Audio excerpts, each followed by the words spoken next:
নামনি হুবলখি জলবিদ্যুৎ প্ৰকল্প বাৰিষা হোৱাৰ লগে লগে অঘটন হোৱা দেখিবলৈ পোৱা যায়। এইবাৰো যিহেতু ধাৰাসাৰ বৰষুণ যেতিয়া আৰম্ভ হোৱাৰ লগে লগে তাত সেই অঘটন পুনৰবাৰ সংঘটিত হৈছে।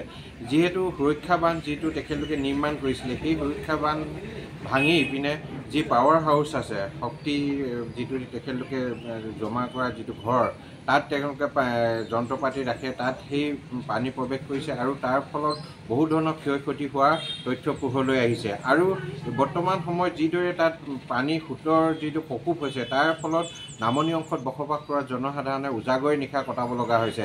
আমি অসম জাতীয়তাবাদী যুৱ পৰিষদ হওক বা বিশেষজ্ঞসকল হওক তথা এই উত্তৰ অসমৰ ৰাইজে কিন্তু এই বৃহৎ নদীবান্ধৰ বিৰোধিতা কৰি আহিছিল। শাসনৰ অহাৰ পূৰ্বে চৰকাৰখনেও ইয়াৰ বিৰোধিতা কৰিছিল, কিন্তু শাসনৰ গাদীত বহাৰ পাছতে তেখেতলোকে পুনৰ এই বৃহৎ নদীবান্ধ নিৰ্মাণ কৰিছে। যোৱাবাৰ তেখেতলোকে যিদৰে এই বৃহৎ নদীবান্ধটো নিৰ্মাণ কাম কৰিবলৈ আগবাঢ়িছিল আৰু সেই সময়তো পাৱাৰ হাউচত এই পানী সোমোৱাৰ ফলত তাত যিসমূহ যন্ত্ৰপাতি বা যিসমূহ ক্ষয় ক্ষতি হৈছিল, সেইবোৰ তেখেতলোকে নিৰ্মাণ কৰোঁতে দুমাহতকৈ অধিক সময় প্ৰয়োজন হৈছিলে। এতিয়া পুনৰবাৰ সেই ক্ষয় ক্ষতিৰ ফলত এই কাম আকৌ লেহেমীয়া গতিৰে আগবাঢ়িব। সেয়ে কৈছোঁ যে এই বান্ধ সম্পূৰ্ণৰূপে ভাঙি দিব লাগে।